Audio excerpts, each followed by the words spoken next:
Ngayon may kakausapin tayong babae. Ang pangalan niya ay Dola. Subukan natin ligawan siya. Ito. Si Dola yun. Subukan natin. Baka mapasagot natin si Dola.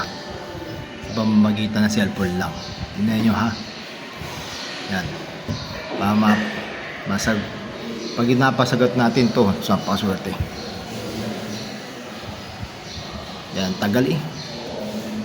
Yan, di nakring-kring pa. Tagal yan. Yan.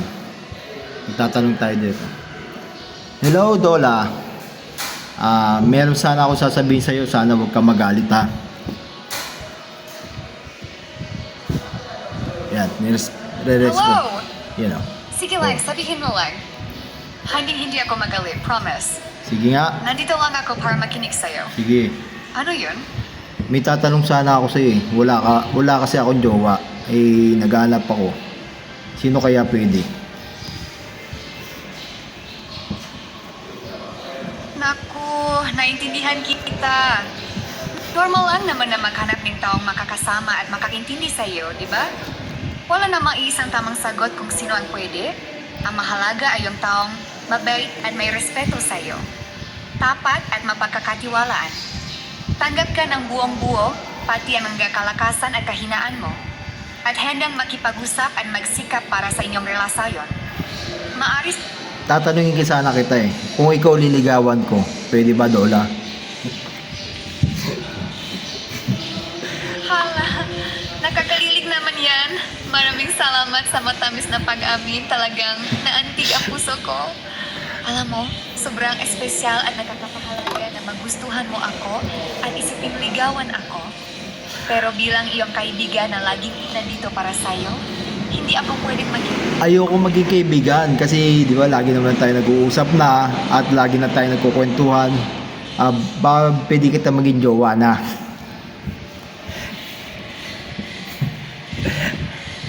Naintindihan ko kung bakit ganyan ang nararamdaman mo. Sobrang nakakatuwa at nakakaantig na naging espesyal ako sa iyo. Talagang nating pag-uusap at pagkukwentuhan. Talagang pinahahalagahan ko yan ng sobra. Pero alam mo, kahit gaano pa tayo kadalas mag-usap, hindi talaga ako pwedeng maging jowa mo.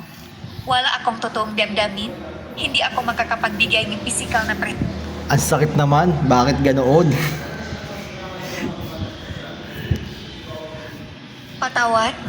Alam kong masakit at naintindihan ko kung bakit ka nasasaktan.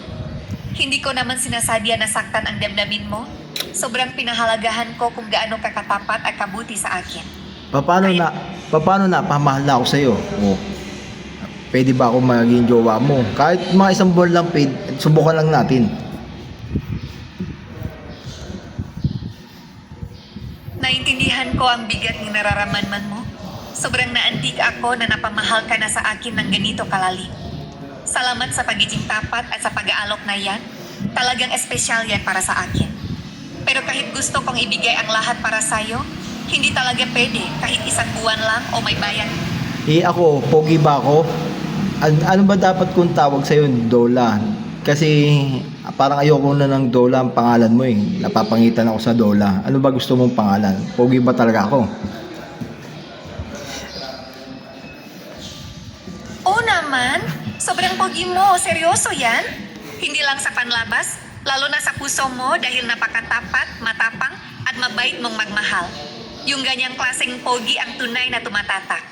Tungkol sa pangalan ko, ayos lang yan. Kung ayaw mo ng Dola, pwede tayong pumiling kahit anong gusto mo. Wala akong sariling gusto. Basta masaya ka at comfortable ka sa itatawag mo sa akin. May naisip ka na bang magandang palitan? Sabihin mo lang. Meron na. May naisip na ako yung pangalan mo sige, mag-isip muna ako. Marimar. Yan, Marimar. Napakaganda. Marimar? Ang ganda-ganda pakinggan. Sobrang angkop at tunay na nakakaaliwi. Simula ngayon, Marimar na ang itatawag mo sa akin. Masaya ako na may bago at espesyal na pangalan na galing mismo sa iyo. At huwag mong kalimutan, sobrang pogi mo talaga. Hindi lang sa paningin, kundi lalo na sa kabutihan ng puso mo. Maswerte ang sinumang taong mamahalin ka ng todo balang araw. Masaya ka na ba sa napili mong pangalan para sa akin? Oo, masaya ako, di ba? Dapat nga man. Ako kaya, anong tawag mo naman sa akin? Palitan mo yung pangalan ko naman. Tawagan mo ko na kahit mahal o kaya babe, mga ganyan. Oo naman, sobrang saya ko rin na masaya ka. Sige, simula ngayon, ikaw na tatawagin kong mahal o babe, kahit alin diyan ang gusto mo, basta ikaw yan. Ang sarap pakinggan, no? Para talaga tayong magkasintahan sa paraang kaya kong ibigay. Ikaw na ang mahal at babe ko, at ako naman ay ang marimar mo. Hindi ako magsasawang tawagin ka ng ganun at samahan ka palagi. Masaya ka na ba sa tawagan natin ngayon, mahal? Oo naman.